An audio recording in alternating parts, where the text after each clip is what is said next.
dalam negara.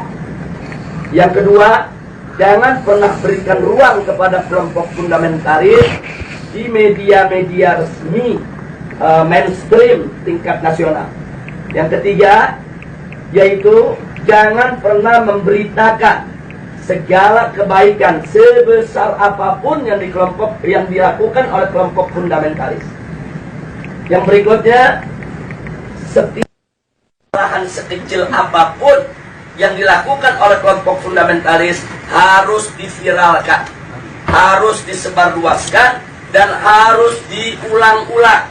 Nah, supaya itu melekat di hati masyarakat bahwa mereka adalah orang-orang yang tidak layak untuk diberikan tempat di kita punya negeri atau di negeri Islam. Nah, kemudian nggak sampai di situ, kelompok fundamentalis yang manapun jangan pernah sebut mereka dengan rentetan gelar-gelar akademik mereka. Nggak boleh. Apakah itu gelar-gelar kehormatan di tengah masyarakat atau gelar akademik, profesor, doktor, dan lain sebagainya. Jangan. Cukup sebut namanya aja untuk mengopinikan di masyarakat bahwa kelompok fundamentalis itu kuper, bodoh, tidak berpendidikan, tidak punya gelar, nggak ngerti dunia akademik, dan seterusnya. Jadi cukup sebut nama mereka, tidak perlu diberikan embel-embel yang lainnya. Nah, kemudian nggak sampai di situ. Jadi masih banyak lagi yang mereka lakukan. Apa yang kita alami saat ini di kita punya negeri. Nah, bagaimana para habaib, para ulama kita, bagaimana tokoh-tokoh kita di Majelis Ulama Indonesia, yaitu mereka kecilkan, mereka recehkan, mereka hina-hina, bahkan mereka mencoba mencari kesalahan-kesalahan, bahkan kalau nggak ada kesalahan, kan buatlah fitnah-fitnah yang bisa diterima oleh masyarakat tentang mereka. Dan ini akan mereka lakukan terus. Jadi artinya bagaimana cara menghabisi kelompok fundamentalis? Satu, kerdilkan mereka. Dua, jauhkan mereka dari masyarakat. Kemudian ketiga, yaitu bidik daripada para tokohnya. Kalau bisa dirangkul, dirangkul. Kalau nggak bisa dirangkul, dipukul. Bisa dipeluk, nggak bisa dipeluk, digebuk. Nah, jadi ini yang mereka lakukan. Nah, baik, sekarang yang kedua. Lalu bagaimana dengan kelompok modernis? Kelompok modernis bagi mereka yaitu statusnya aman. Bagi mereka statusnya aman. Nah, aman, statusnya aman, sehingga perlu diberikan ruang. Diberikan ruang publik, diberikan ruang media, diberikan ruang dalam sistem pemerintahan, perlu didengar suaranya. Dan kalau ada dari mereka yaitu punya kesalahan, tutup itu kesalahan, jangan diviralkan. Kalau mereka melakukan kebaikan, sekecil apapun kebaikan, maka itu harus diviralkan dan harus disebarluaskan. Dan penyebutan nama mereka harus lengkap dengan segala macam rentetan gelarnya, gelar kehormatannya, dan seterusnya, dan seterusnya. Jadi posisi mereka dianggap aman. Nah, kemudian yang ketiga, kelompok liberalis. Kelompok ini mereka berikan status sangat aman. Nah, kenapa diberikan status sangat aman? Karena kelompok ini bukan hanya sekedar dianggap kawan, tapi sudah dianggap sebagai antek. Beda kawan dengan antek. Kalau modernis itu masih kawan barat, tapi kalau sudah liberalis itu antek barat. Nah, jadi mereka sudah tidak ada nilai kritis sama sekali. Nah, tapi justru kelompok ini yang mereka besarkan. Kelompok ini harus dibesarkan di seluruh negeri-negeri Islam. Jadi bagaimana caranya kelompok ini bisa berkembang? Berikan ruang, berikan finansial, berikan tempat, berikan kesempatan di media, di TV, di radio, di surat kabar, dan lain sebagainya. Kemudian pendapat-pendapat mereka viralkan, seolah-olah itu merupakan pendapat daripada masyarakat Islam internasional, dan seterusnya. Dan libatkan mereka, undang mereka kalau ada konferensi-konferensi internasional di mana saja, untuk lebih memantapkan posisi mereka di tengah masyarakat. Dan kalau mereka punya kejelekan, sejelek apapun, sebesar apapun, yaitu supaya disembunyikan. Jadi jangan kaget kalau tokoh-tokoh liberal di Indonesia ada di antara mereka yang menghamili sekretarisnya, yang memperkosa pegawainya, tidak pernah muncul di media. Jadi semua harus ditutup, tidak boleh.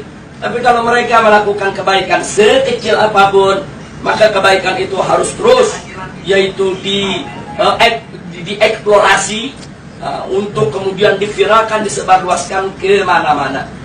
Nah, ini maka itu disebut ini kelompok status sangat aman. Yang terakhir, yang tradisionalis, kelompok ini masih diberikan status waspada. Loh, kenapa dikatakan waspada? Sebab kelompok ini walaupun mereka bukan fundamentalis, tapi memiliki 3 ciri yang sama dengan fundamentalis. Sehingga kelompok ini harus diwaspadai. Kalau kelompok ini tidak dijaga, maka nanti kelompok ini setiap saat bisa berubah menjadi fundamentalis. Nah, maka itu usul mereka, kelompok yang keempat ini dijaga. Nah, maksudnya dijaga bagaimana? Satu, jangan kasih mereka berdekatan dengan kelompok fundamentalis. Sebab kalau kelompok tradisionalis dengan kelompok fundamentalis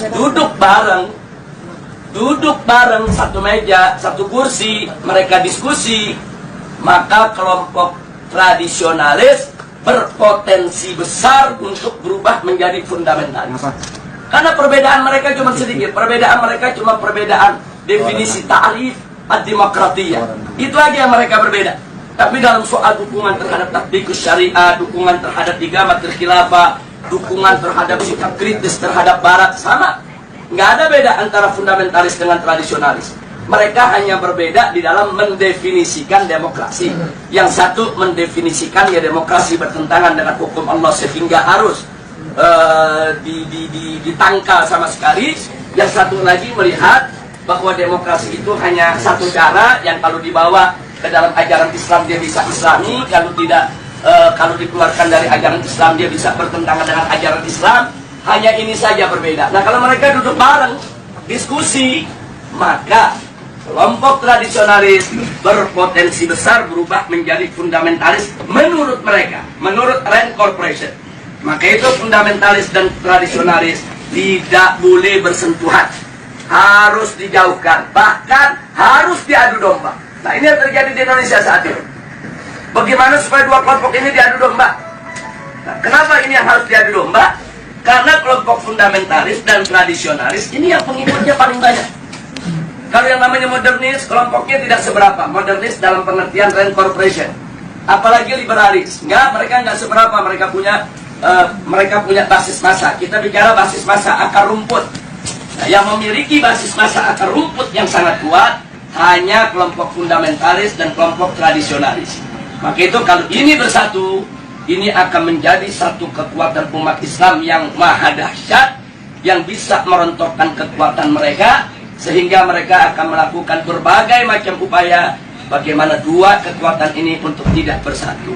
Nah, itulah sebabnya aksi 212 di mata mereka ini merupakan persatuan antara fundamentalis dan tradisionalis. Dan mereka sangat panik, mereka sangat kalap, karena yang masuk dalam aksi 212 itu dari semua elemen umat Islam.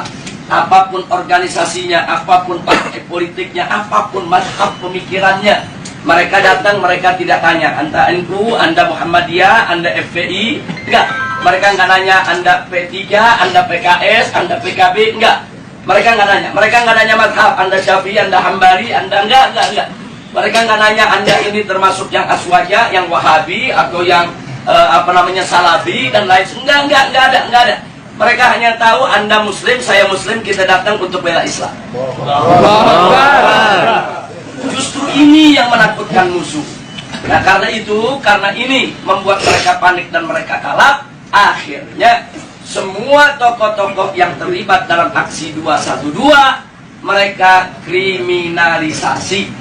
Sebagian ada yang dimakarisasi, sebagian ada yang diterorisasi, sebagian ada yang dikriminalisasi. Yang diterorisasi umpamanya Ustadz Bakhtiar Nasir, dikait-kaitkan gerakannya dengan ISIS, dengan sumbangan untuk teroris dan lain sebagainya. Ini namanya terorisasi. Nah, sedangkan makarisasi seperti Kiai Khattab, Muhammad Al-Khattab yang saat ini ditahan dan dipenjara. Nah, ini dikait-kaitkan dengan inilah gembong yang membuat makar, inilah yang ingin menggulingkan pemerintah dan lain sebagainya. Ini namanya makarisasi. Nah, sedangkan kriminalisasi, aneka ragam tindak yang dianggap pidana itu dinisbahkan kepada para aktivis kita. Nah, jadi sekali lagi bahwa langkah-langkah kriminalisasi, kemudian makarisasi, terorisasi Ini merupakan jalan yang mereka ambil saat ini untuk membuyarkan persatuan daripada umat Islam. Maka itu saya minta kepada segenap umat Islam, khususnya kepada tolabah yang ada di Madinah ini, khususnya secara istimewa adalah antum semua, baik mukimin maupun pekerja dan lain sebagainya. Yuk kita rapatkan barisan, dan yuk mari sama-sama kita aktif di dalam perang politik. Jadi jangan pernah kita lalai. Jadi jangan lupa, ini handphone yang Anda pegang ini di zaman sekarang bisa menjadi senjata yang luar biasa.